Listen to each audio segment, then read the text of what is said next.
Assalamualaikum warahmatullahi wabarakatuh. Gimana kabarnya teman-teman? Apakah dalam keadaan sehat? Saya harap semuanya dalam keadaan sehat ya teman-teman. Jadi insya Allah pada hari ini kita akan membahas tentang materi metode time measurement. Nah, penerapan MTM merupakan salah satu alternatif yang dapat dipilih dalam meningkatkan produktivitas perusahaan dengan mengoptimalkan sumber daya yang ada, yaitu operator.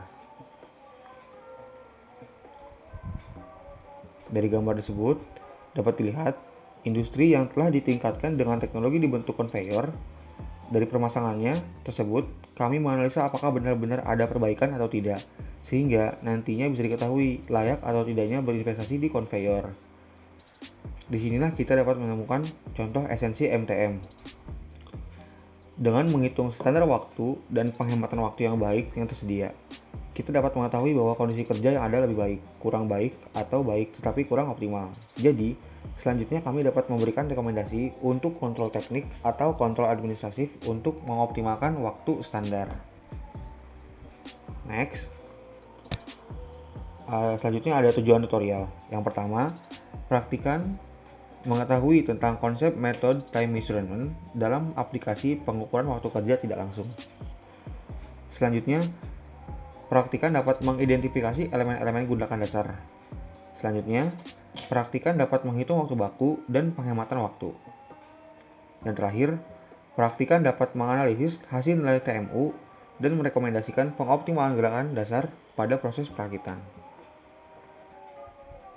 Selanjutnya, ke input dan output. Yang pertama, untuk input ada layout awalan dan layout usulan. Lalu yang kedua, video rekaman layout awalan dan usulan. Selanjutnya untuk output, yang pertama tabel MTM, lalu waktu baku, dan yang terakhir penghematan waktu. Selanjutnya masuk ke pengukuran kerja. Sebelumnya, kita sudah belajar tentang pengukuran kerja langsung. Di sini, kita akan belajar tentang pengukuran kerja tidak langsung pada sistem waktu gerak yang telah ditentukan.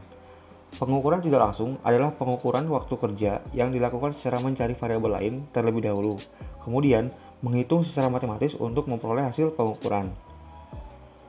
Sistem waktu yang telah ditentukan itu sama dengan mengukur waktu setiap elemen gerakan untuk menentukan waktu menyelesaikan suatu pekerjaan dengan mensintetis gerakan yang sesuai. Nah, sistem waktu yang ditentukan itu sebelumnya dibagi dua. Itu ada MTM, yaitu metode pengukuran waktu, dan yang kedua ada MOST atau teknik urutan operasi Maynard. Untuk MTM sendiri itu adalah studi garis waktu standar dikembangkan dari studi gerak. Analisis didasarkan pada pergerakan dasar yang digunakan oleh operator dan kondisi lingkungan kerja.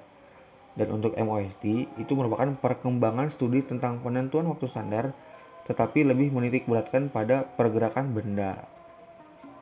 Namun dalam tutorial ini kita akan berfokus pada metode pengukuran waktu kerja MTM. Selanjutnya masuk ke metode time measurement. Metode time measurement adalah sistem aplikasi standar waktu yang telah ditentukan yang dikembangkan berdasarkan studi gambar gerak kerja dari suatu operasi pekerjaan industri yang direkam pada film atau video. Dalam tutorial ini, metode yang digunakan adalah MTM1 karena lebih detail dibandingkan jenis MTM lainnya. Selanjutnya, Time Measurement Unit atau TMU. Pada tutorial ini akan dilakukan analisis gerakan kerja menggunakan peta tangan kanan dan tangan kiri. Dalam analisis akan menggunakan tabel bantuan yang berisi nilai-nilai waktu yang sudah ada. Waktunya dalam TMU. 1 TMU sama dengan 0,00001 jam, sama dengan 0,0006 menit, sama dengan 0,036 detik. Selanjutnya, kita akan membahas gerakan-gerakan yang ada pada metode time measurement. Nah, untuk yang pertama, itu ada menjangkau atau reach. Hand in motion dan WT allowance tidak digunakan pada MTM1. Untuk praktikum, kita hanya pakai gerakan yang ada perubahan kecepatan di awal dan kecepatan di akhir. Jadi, kita tidak pakai hand in motion. Di sini nanti teman-teman bisa lihat untuk distance move-nya, lalu untuk time TMU-nya, dan juga deskripsinya. Untuk yang A, objek yang lokasinya udah fix mau diambil di mana.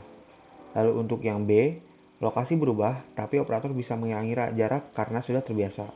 Lalu untuk yang C, objek kecampur dan ada proses select.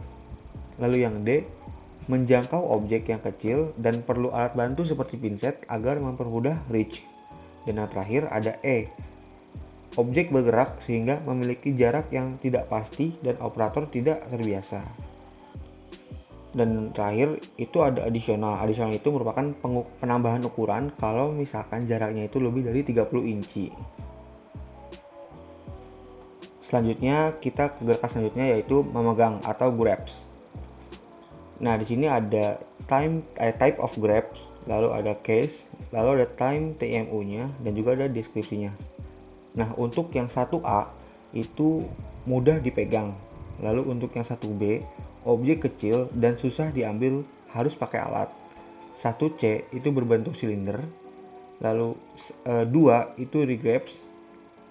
3 tangan yang menerima perpindahan. Dan yang 4 itu objek bercampur dan butuh select. Dan yang kelima cuma nyentuh.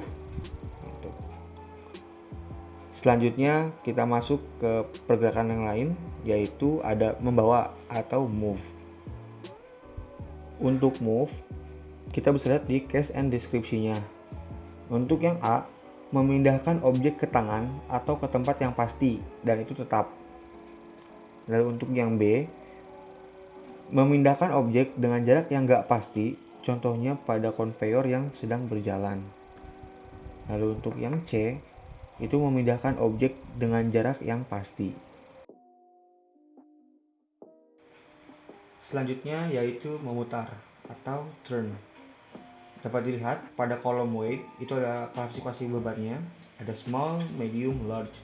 Dan di sini ketika misal jari telunjuk dan jari jempol itu berputar, maka itu termasuk dalam turn. Nanti perhitungannya kalian tentukan dulu nih beratnya berapa. Kalau misalkan beban kalian itu beratnya medium, berarti medium. Terus perputaran itu sebanyak 45 derajat, berarti kan 5,5. Nah, nanti 5,5 dikali dengan berapa kali tangan kalian itu berputar. Kalau misalkan tangan kalian berputar sebanyak 2 kali, berarti nanti 5,5 dikali 2 sama dengan 11 TMU. Oke, gerakan selanjutnya yaitu menekan atau apply force. Di sini ada beberapa simbol, yaitu ada APA dan APB. Untuk simbol APA itu ada apply force, dual minimum, and release force, di mana DM itu merupakan penekanan secara normal atau konstan. Lalu RLF itu merupakan release force atau melepas tekanan. Selanjutnya untuk simbol APB itu adanya tambahan berupa regrabs atau genggaman tambahan. Nah, untuk TMU pada full cycle itu merupakan TMU yang lengkap. Namun kalau TMU pada komponen itu hanya penjabarannya saja. Gerakan selanjutnya yaitu release. Dapat dilihat pada case 1 itu melepas secara normal dan ada distance vertikal, ada juga grabs. Kalau yang kedua itu diikuti kontak atau menyentuh, ada distance horizontal. Next, selanjutnya yaitu mengarahkan atau positioning. Dapat dilihat untuk menentukan easy to handle dan difficult to handle itu merupakan subjektif dari operator. Kalau easy to handle itu mudahnya memegang objek, kalau difficult to handle itu susahnya memegang objek. Lalu pada simetri ada S, yaitu simetris. Ukuran benda tetap sama posisi dan bentuknya setelah dibagi. Lalu untuk semi simetris itu ukuran benda beda posisi dan bentuknya setelah dibagi dari titik tengahnya. Dan untuk non simetris, kalau dibagi dari titik tengah, bentuk dan posisi bendanya punya ukuran yang beda-beda. Contohnya seperti segitiga sembarang. Lalu untuk penulisannya, misalkan kalian mau memilih klasifikasi yang satu, loss, lalu simetris,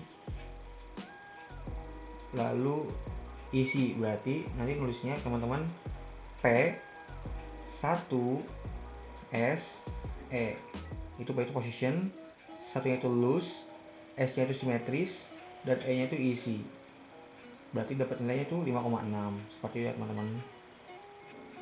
Selanjutnya ada mengurai atau disengage. Di sini ada klasifikasi untuk fitnya. Yang pertama loose. Loose itu usaha buat disengage-nya kecil atau yang berarti mudah untuk dilepas. Lalu ada close, itu usahanya normal. Lalu ada tight, itu harus ada usaha lebih. Selanjutnya ada peta gerakan tangan. Jadi, peta gerakan tangan ini merupakan penjumlahan dari TMU itu sendiri, dari tangan kanan dan juga tangan kiri. Dan nanti kalau semisal ada gerakan tangan kanan dan tangan kiri melakukan gerakan yang sama pada satu waktu, maka dipilihlah nilai TMU yang paling besar. Oke, next selanjutnya ada konversi hitungan. Nah, untuk time measurement unit atau 1 TMU sama dengan 1 kali 10 pangkat minus 5 jam atau sama dengan 0,0006 menit atau sama dengan 0,036 detik. Lalu untuk jarak atau distance, 1 inci sama dengan 2,54 cm. Dan untuk massa benda, 1 pound itu seberat 0,453592 kg dan 1 kilo itu seberat 2,205 pounds. Selanjutnya masuk ke penghematan waktu baku. Ini rumusnya yaitu waktu baku pada layout awalan dikurangi waktu baku pada layout usulan dibagi dengan waktu baku pada layout awalan dikali 100%. Baik, terima kasih kepada teman-teman semua yang sudah memperhatikan. Mungkin cukup sekian dari saya. Kurang lebihnya mohon maaf. Harapannya teman-teman semua dapat mengerti apa yang tadi saya sampaikan. Jika tidak mengerti, silakan ditanyakan kepada asisten pembimbing dan juga asisten yang bertugas. Ada kutipan hadis, dan Allah akan senantiasa menolong hambanya ketika hambanya tersebut menolong saudaranya. Hadis riwayat Muslim nomor 2669. Cukup sekian. Wassalamualaikum warahmatullahi wabarakatuh.